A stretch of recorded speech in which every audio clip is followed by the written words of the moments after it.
बिस्मिल्लाहिर्रहमानिर्रहीम अस्सलाम वालेकुम। मैं मोहम्मद फ़राज़ हूँ और आप देख रहे हैं करंट अफेयर्स विद फ़राज़। मैं आपका इंतहाई मशकूर हूँ कि आपने मेरी वीडियो देखने के लिए वक्त निकाला। जनाब, इस वक्त हर तरफ फ्रस्ट्रेशन है और एक सिलसिला बना हुआ है, एक ऐसी एक सूरत हाल बनी हुई है और ख़ासकर सियासतदानों के लिए, फैसला साजों के लिए कि समझ नहीं आ रही कि करें क्या।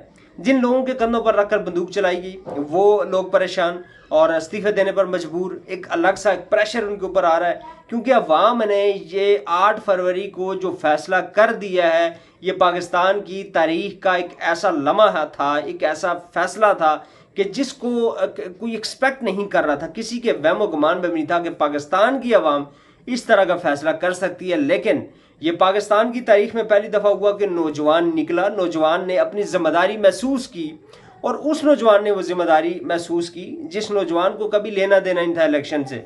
उस नौजवान ने ये सारा काम कर दिया जिस नौजवान को PSL और इस तरह की चीज़ों में जब उलझा दिया जाता था तो उनके लिए कुछ नहीं था। ये सियासत वासत के अंदर वो कभी दखल अंदाजी करते नहीं थे, कभी उन्होंने इंटरेस्ट ही नहीं लिया।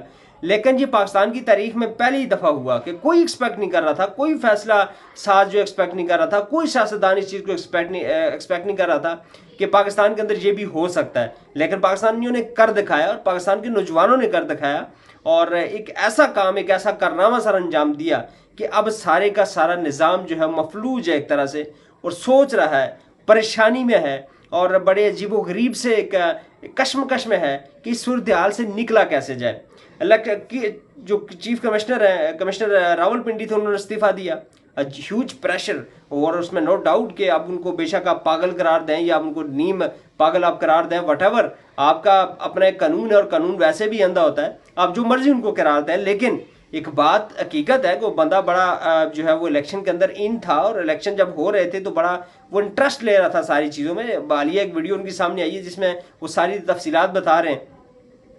तो ये बताने का मकसद ये कि प्रेशर है, ब्यूरोक्रेसी के ऊपर प्रेशर है, ब्यूरोक्रेसी प्रेशर फील कर रही है अवाम के फैसले के बाद। खासकर ब्यूरोक्रेसी इस वक्त जो है फील कर रही है कि यार पता नहीं ये क्या गुनाह हमारे से हो गया और इसका क्या खमियाजा हमें भुगतना पड़ेगा और इंशाअल्लाह भुगतना पड़ेगा।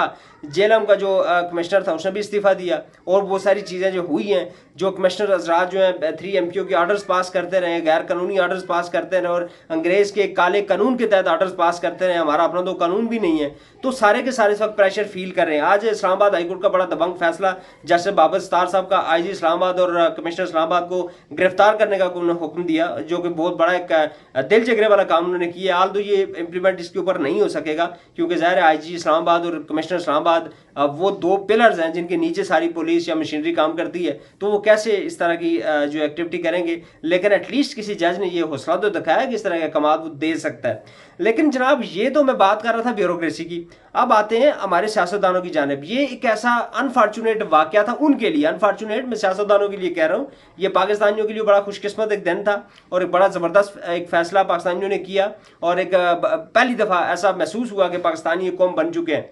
तो जो सियासतदान है उनके लिए एक ऐसा वाकया था और अनएक्सपेक्टेड एक वाकया था कि जिसकी वजह से ये सारे फ्रस्ट्रेटेड हैं। आज बिलावल भुट्टो साहब से एक मतीउल्लाह जान साहब ने एक सवाल किया और सवाल बड़ा रेलिवेंट था। उन्होंने कहा जी कि इस वक्त मुल्क की सूरत हाल के आप माशी सूरत हाल मुल्क की देख लें, सारी चीज़ें आपके सामने हैं, मुल्क जहाँ किस तरफ रहे और आप सारे के सारे सियासतदान जो है वो आप जो है वो फैसला साजों की जानिब देख रहे हैं। तो सारे के सारे सियासतदान, उन्होंने ये नहीं कहा कि बिलावल भुट्टो ये करें, लेकिन बिलावल भुट्टो तैश में आ गए, गुस्से में आ गए। उन्होंने कहा जी कि मैं तो उनसे बात कर रहा था और मैं बात कर रहा था कि मैं कैसे क्या कर रहा था और मैं क्या कर सकता है और कैसे कर सकता है। इस तरह की ऊट पटांग बातें आगे से करना शुरू कर दी, यानी कि दलील के साथ कोई जवाब उनके पास नहीं था। मतीउल्लाह जान साहब ने बिल्कुल बड़ा रेलिवेंट क्वेश्चन किया था। उन्होंने कहा यार ये अब हुकूमत बना नहीं पा रहे, आपसे इतने दिनों में ये डिसाइड नहीं हुआ कि हुकूमत बनानी किसने है। हम सब जानते हैं कि PMLN, पीपल्स पार्टी, MQM ये सारे के सारे एक ऐसा प्रेशर फील कर रहे हैं। इन्हें पता है कि एकदम हमने IMF के पास जाना है, हमने बड़ी तादाद में हमें जो डॉलर्स भी चाहिए हैं। पाकिस्तान की माशी सूरत हाल इस वक्त आउट ऑफ कंट्रोल है, लिटरली आउट ऑफ कंट्रोल है। इनके कंट्रोल में कुछ भी चीज़ नहीं है, कोई चीज़ इनके कंट्रोल में नहीं है। और ऐसे में हुकूमत फॉर्म करनी और हुकूमत फॉर्म नहीं करते तो फिर परेशानी में है, फिर पंजाब भी हाथ से जाता है, सिंध भी जा सकता है।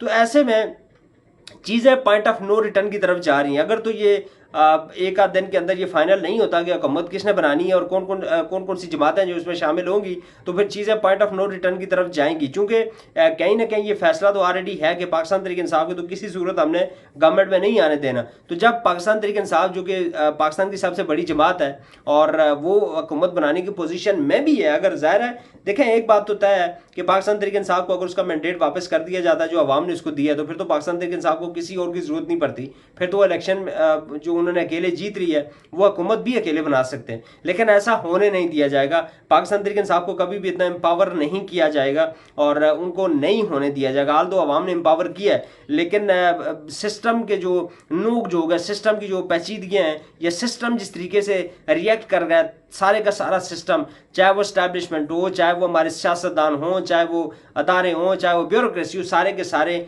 सब की सब का जो फोकस है वो है कि इमरान खान को हम कैसे इस निज़ाम से बाहर रखें। सो ऐसे में पाकिस्तान तहरीक इंसाफ को काफ़ी ज़्यादा मुश्किलात का सामना करना पड़ रहा है और करना पड़ सकता है। इस हवाले से आज सेनेट के अंदर भी बड़ी गर्मा गर्म गुफ्तगू हुई, लेकिन जो फ्रस्ट्रेशन का जो आलम है, चाहे वो आप PMLN की प्रेस कॉन्फ्रेंस देख लें, मरियम औरंगजेब साहिबा की प्रेस कॉन्फ्रेंस देख लें, मरियम नवाज साहिबा की कोई प्रेस कॉन्फ्रेंस आप देख लें, आप किसी को बड़े इनको प्रोमिनेंट जो लीडर्स हैं उनकी प्रेस कॉन्फ्रेंसेस देख लें, मीडिया टॉक्स देख लें, आप जो है पीपल्स पार्टी के लीडर्स की, और खासकर आज का जो वाकया मैंने पहले जिक्र किया कि बिलावल भुट्टो साहब, मैं कभी भी मतलब उनसे एक्सपेक्ट नहीं कर रहा था कि बिलावल साहब की भी इस तरह की लैंग्वेज हो सकती है या वो इस तरह की लैंग्वेज इस्तेमाल कर सकते हैं या इतने हार्श हो सकते हैं जो उन्होंने मतीउल्लाह जान के साथ किया। हालांकि वो बड़ा रेलिवेंट क्वेश्चन था और बड़ा उन्होंने स्ट्रेट फॉरवर्ड क्वेश्चन किया, और मतीउल्लाह जान मुझे बड़े अच्छे इस बात से भी लिखते हैं कि बड़ा स्ट्रेट फॉरवर्ड वो बोलते हैं, तो बड़ा उन्होंने स्ट्रेट फॉरवर्ड क्वेश्चन किया कि यार आप लोग कर रहे क्या हैं, आपको आवाम ने एक मैंडेट दिया और आप कहीं और देख रहे हैं। तो बड़ा रेलिवेंट क्वेश्चन था,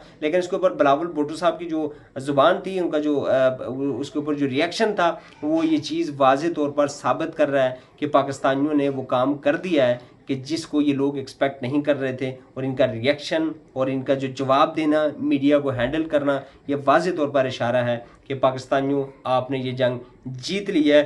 थोड़ा सा टाइम बाकी है, थोड़ी सी जो स्ट्रगल बाकी है, और उसके बाद इंशाअल्लाह अज़ीज़ पाकिस्तान हमेशा के लिए इस माफिया के चुंगल से आज़ाद हो जाएगा और आपके अपने फैसले होंगे, आपके फैसले आपके हाथों में होंगे। आप खुद फैसला करेंगे कि आपने तरक्की याफ्ता कौमों की सफ़ों में खड़ा होना है या फिर आपने यूं ही रेंग रेंग कर ज़िंदगी आगे बढ़ानी है। अल्लाह ताला हम सब का हामी और नासिर हो।